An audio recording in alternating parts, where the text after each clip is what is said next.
It's a memorable trip. මෙම ඓතිහාසික අවස්ථාව සංවිධානය කිරීම ගැන ශ්‍රී ලංකා රජයට ස්තුතිය පළ කරනවා. මෙම අවස්ථාව අපට ජීවිතේ ලැබුණ විශිෂ්ට අත්දැකීමක්. I would like to වසර 16කට පසු ලැබුණ මෙම අවස්ථාව අප සියලු දෙනාටම ඉතා වටිනා අවස්ථාවක්. ශ්‍රී ලංකා විදේශ කටයුතු අමාත්‍යාංශය ඇතුළු ශ්‍රී ලංකා රජය වෙත අපේ කෘතඥතාව පළ කරනවා. මෙම අවස්ථාව ලබා දීම සම්බන්ධයෙන් the first time for myself and my team. දළදා වන්දනාවට මම සහ මාගේ රාජතාන්ත්‍රික කණ්ඩායම සහභාගී වන පළමු අවස්ථාව මෙයයි.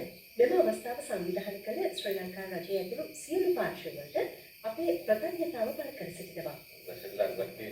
මේ බෞද්ධ ජනතාවට අප සියලු දෙනාට සුවිශේෂී අවස්ථාවක්.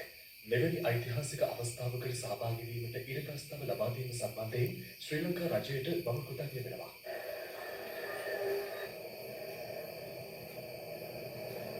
දළදා වන්දනාව සඳහා මහනුවරට පැමිණි තානාපතිවරුන් දුම්රිය ස්ථානයේදී විශේෂයෙන් පිළිගනු ලැබුවේ මෙරට ජාතික පුෂ්පය වන නිල් මහලෙන් මලක් පියනවමින්.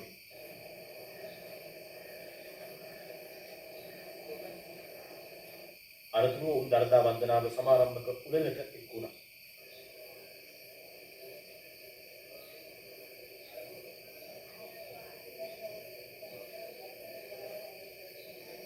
දෙයක් මහනුවර බලා පිටත්ව ගිය අතර පෙරවරු 9ට තවත් සීක්‍රනාමී දුර්ගයක්ද මහනුවර බලා දහවනය කරවීමට පියවරගෙන තිබුණා. හෙට සිට අලුයම 2:20ට විශේෂ දුර්ගයක් දහවනය කිරීමට සැලසුම් කර තිබෙනවා. අවුරුදු මම නම් වැදලම නෑ. හින්දේලා මේ වගේ අවස්ථාවක් ලබා දුන්නා. ඇත්තටම සතුටුයි මේ ගොඩක් කාලයකට පස්සේ මේ වගේ දේවල් වෙන්නේ. කලින් ඉඳන් අපිට ලැබුණේ නෑ. මේ අවස්ථාවේ කොහොම හරි අපි බලාපොරොත්තු වෙනවා නැගගෙන. අවුරුදු 5යි මට එතකොට මම දල්දා වදිනකොට මට කිසිම තේරුමක් නෑ. මායි අම්මයි ගිහිල්ලා වැළුවා. දැන් ඉතින් අපිට මේ දැන් දෙවෙනිය මමට මේ දෙවෙනිය අවස්ථාව තමයි ලැබුණේ.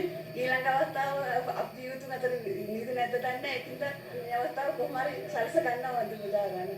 අවශ්‍යතාවක් මතු වූ තවත් දුම්රිය යෙදවීමට සූදානම් බවත් ශ්‍රී දළදා වන්දනාවට එක්වන සදහවතුන්ට යොදා ඇති විශේෂ දුම්රිය වෙනත් පිරිස් ගමන් කිරීමෙන් වළකින ලෙසත් දුම්රිය දෙපාර්තමේන්තුව ඉල්ලා සිටිනවා. අද දින සිට ආරම්භ වන දළදා දැක්ම නිමිත්තෙන් දෛනිකව දුම්රිය 8ක් පමණ අපි ධාවනය කරනවා. ඊට අමතරව ජනතාවගේ ඉල්ලීම වැඩි වුණොත් අමතර දුම්රිය ධාවනය සඳහා අපි කටයුතු කරනවා. කොළඹින් යන මේ දුම්රිය වලට අමතරව මහනුවර ප්‍රදේශයේ විශේෂ දුම්රිය අපි ගම්පොළ, කඩුගන්නාව සහ කඩුගස්වල සිට නුවර දක්වා මේ දින 10 තුල ක්‍රියාත්මක කරනවා. විශේෂ දුම්රිය අපි ධාවනය කරන්නේ මේ අවස්ථාවේදී දළදා දැක්ම සඳහා යන මගීන් සඳහා අවස්ථාව ලබා දෙන්න. අනිකුත් දුම්රිය සාමාන්‍ය පරිදි ධාවනය වෙනවා. එම නිසා මම ඉල්ලා සිටිනවා මගේ ජනතාවගේ සුපුරුදු දුම්රිය භාවිත කරන තමන්ගේ ගමනාන්ත සඳහා විශේෂ දුම්රිය අපි මේ සැලසුම් කරලා තියෙන ධාවනය කරන්නේ මහනුවර දක්වා දළදා දැක්මට යන මගීන්ගේ අවශ්‍යතා සපුරාලීමට.